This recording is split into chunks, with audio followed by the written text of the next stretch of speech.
Ever have one of those brilliant ideas, a huge ambition, but you just find yourself completely unable to start? Yeah, it's that super frustrating feeling of being stuck between who you are right now and who you know you could be. Well, in this explainer, we're going to dig into why that happens, and more importantly, what you can actually do about it. So let's kick things off with a pretty provocative question. We're always told to hustle, right? To grind, to always be moving. But what if the person with the most potential isn't the one with the crazy long to-do list? What if they're the person sitting quietly, seemingly doing, well, nothing at all? This idea is absolutely central to understanding the ambitious dreamer. Okay, take a look at this slide. Does this feel painfully familiar? It's the cycle of the ambitious dreamer. You wake up with these incredible intentions, but then the day just gets lost in distractions. You end the day feeling guilty, promising yourself that tomorrow will be different. It's just this exhausting loop of potential and procrastination. And what this does is it creates this constant, painful internal battle. You can literally see the person you want to be, the artist, the entrepreneur, the leader, but they feel trapped behind this invisible wall. You know you're capable of so much more, but you're just stuck in place. But what if we've been looking at this all wrong? What if this laziness isn't a flaw? Writer Sumit Savai proposes this really radical reframe. Maybe it's actually a sign of a different, more profound way of operating. He calls this the lazy, ambitious man, a concept inspired by Carl Jung. This person isn't idle. They're processing. See, while the rest of the world is busy ticking off boxes, they're playing a longer, quieter game. Their stillness isn't empty.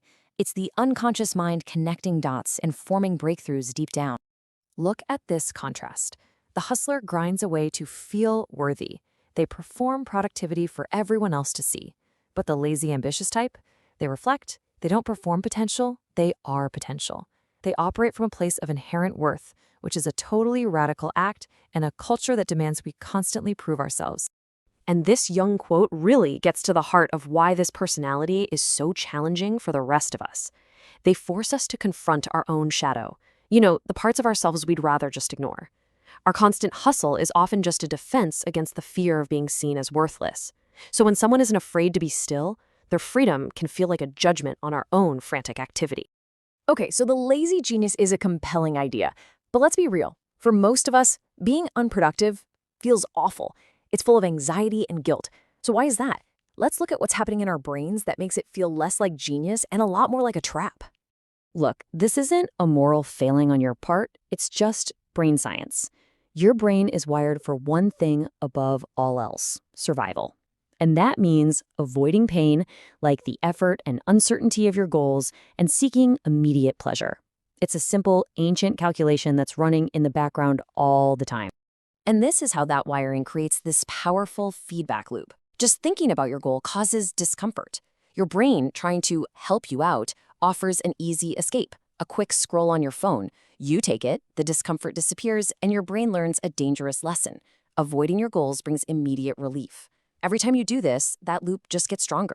And here's the brain's favorite excuse for all of this: perfectionism. It's such a clever way to justify doing nothing, isn't it? I'm just waiting for the perfect moment, or I need a better plan.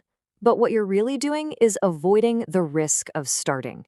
After all, if you never start, you can never fail. It's simply fear, disguised as high standards. Which brings us to the central paradox here. Are you a lazy genius whose unconscious is doing deep, important work? Or are you simply caught in a psychological avoidance loop driven by fear? This is the question we have to answer to move forward. So what's the answer? Well, you can be both. The key isn't to choose one identity over the other. The key is to learn how to tell the difference between productive stillness and that fear-based avoidance. So let's break down how to do that. Think of this slide as your personal diagnostic tool.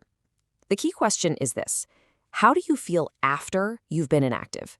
If you feel energized and clear, that was productive stillness. If you feel drained and guilty, that was fear-based avoidance. One is processing, the other is numbing. Learning to spot this difference in yourself is the absolute game changer. So once you know the difference, what do you do? The goal is not to force yourself to be a hustler if that's not who you are. It's about creating a system that honors your natural rhythm while also giving you the tools to break out of those fear-based loops when they appear. So here's the integrated approach. First, you have to honor your rhythm. That's you embracing the lazy genius and treating stillness as valuable work. But to break the brain's avoidance loop, you have to start small. One tiny, imperfect action creates momentum. Design your environment to make focus easier than distraction. And finally, stop apologizing and practice self-compassion. Guilt is the fuel that keeps the avoidance loop running. Forgiveness is what breaks. We're so afraid of failure, but failure is just a data point. It's part of the process of learning and growing. Inaction teaches you nothing. It's just a holding pattern. Remember, the true opposite of success isn't failure. It's standing still. The goal isn't to be perfect. It's just to keep moving. Ultimately, this all comes down to what Jung called the privilege of a lifetime, becoming who you truly are. It means letting go of the world's generic definition of success and embracing your own unique process. It's about giving yourself permission to be you, stillness and all. So here's the takeaway. Trust your stillness. Your unconscious mind is doing the work.